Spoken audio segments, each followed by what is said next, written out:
a conversa entre Trump e Zelensky, né, que era uma conversa, inclusive, que teria acontecido no G7, no Canadá, mas Trump saiu antes da hora, até por causa do conflito entre Irã e Israel, e nessa conversa entre Zelensky e Trump disse que ia ver se conseguiria disponibilizar alguns sistemas de defesa aérea Patriot, então foi considerada uma conversa ali positiva, talvez uma reaproximação entre Trump e Zelensky. Queria que vocês também falassem um pouco sobre esse assunto. E, Américo, o presidente ucraniano foi rechaçado, né? Foi escorraçado, a gente pode dizer, quando ele esteve no Salão Oval em fevereiro, né? E Donald Trump vem tentando fazer esse acordo entre Rússia e Ucrânia, mas como o mundo inteiro vinha falando, Putin não ia aceitar fazer esse acordo, né? E agora Trump, inclusive, está até meio sem ter o que falar ali em relação a isso. O que você acha que pode acontecer daqui para frente no conflito entre Rússia e Ucrânia?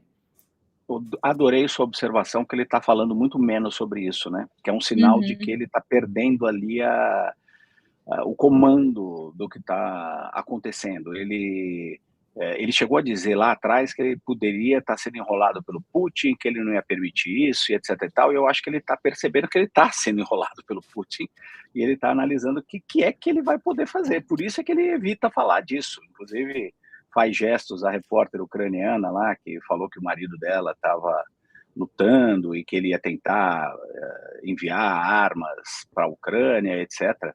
Ele, no final das contas, está entrando num beco sem saída, né? Porque ele não quer continuar ajudando a Ucrânia da forma como o Biden, por exemplo, vinha ajudando. Parte disso porque, como o Lorival corretamente colocou, ele vê tudo, no final das contas, como uma grande transação comercial, né? Então, isso era prejuízo para os Estados Unidos continuar ajudando a Ucrânia. Achou que ele iria conseguir convencer o Putin a fazer, de fato, algum tipo de acordo. E o Putin não parece disposto a fazer isso neste momento. Por quê? Porque o Putin ainda não chegou nos seus objetivos da guerra. Um dos objetivos seria a derrubada do Zelensky, eventualmente tomar o máximo de território possível da Ucrânia. Em algum lugar ele pode ter pensado em dominar o país inteiro. Acho que está ficando real para ele que não é possível fazer isso, e que ele vai continuar insistindo na saída militar, vai continuar atacando a Ucrânia, e ele está vendo isso como uma grande divisão da Europa, dos Estados Unidos, da Ucrânia. Não tem mais a mesma linha de frente desses países todos trabalhando de uma forma unida. E o Putin está contando também com um cansaço da Europa, porque a Europa sozinha também não vai conseguir manter o seu esforço de guerra. Então, basicamente, o Trump está ficando meio sem opções, achou que ia chegar num acordo com o Putin de alguma forma e está chegando cada vez menos.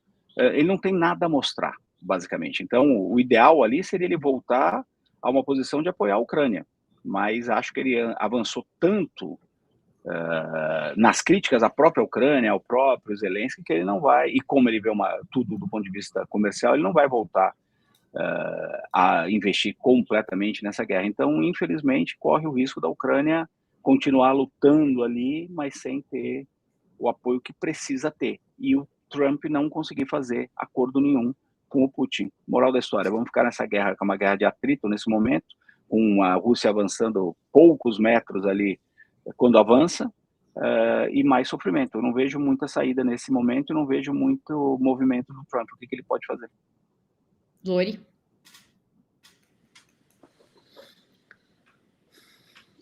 Acho que o desafio da Ucrânia agora é conter a Rússia. Ontem eles conseguiram fazer isso em Sumy, foi uma batalha em que Sumy, cidade ucraniana, bem na fronteira com a Rússia, né?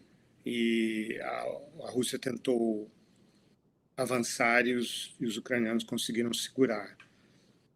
Então, os ucranianos agora precisam tentar continuar fazendo isso até que as armas europeias cheguem, né? O Trump, naquela troca com a repórter ucraniana, ele disse que mandaria alguns Patriots, né, que são esses mísseis antimísseis interceptadores, e falou: Israel usa, é muito bom. Fez uma propaganda ali dos Patriots, que realmente são excelentes, né?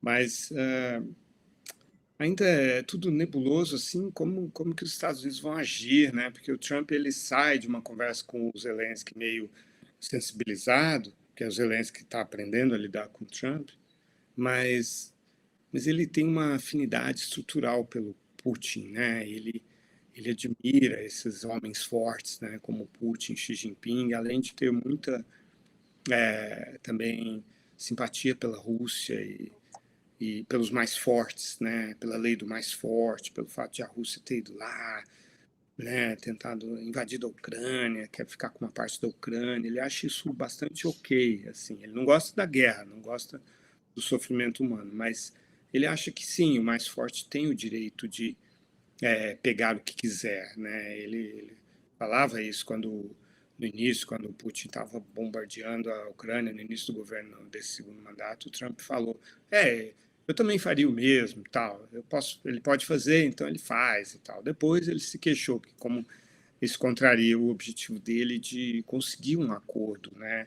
Porque ele deseja ser o pacificador, né, do mundo, do Oriente Médio, do leste europeu. Então há esse conflito aí de objetivo e afinidade, né, pelo Putin. Mas o Putin O sabe lidar Levi, com o Trump.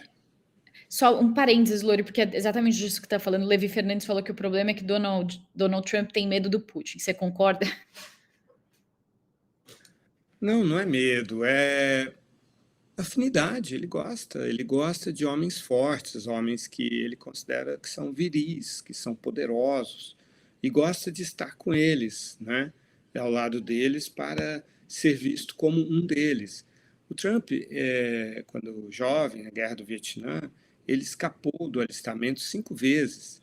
Ele era um atleta, ele praticava polo aquático e alegou que tinha um esporão no calcanhar e não podia ir para a guerra, não podia servir ao exército e tal, né? E então hoje ele tenta compensar essa mancha, né, na biografia dele, tentando se colocar ao lado do que ele considera que são homens fortes e tal. E dentro do sistema americano também ele festeja, como acabou de celebrar, né, uma decisão da Corte Suprema que impede a justiça de, por sua vez, barrar decisões, né, algumas decisões na área de imigração. Festeja isso assim como sendo realmente, e ele falou isso no coletivo antes da gente entrar no ar, né, que isso era uma demonstração do reconhecimento do poder presidencial, né? E então ele deseja, e as tarifas representam isso também, né? É o poder de colocar preço no mercado, no mundo e tal. Essa concentração de poder é algo que ele gostaria de ter mais do que o sistema americano permite.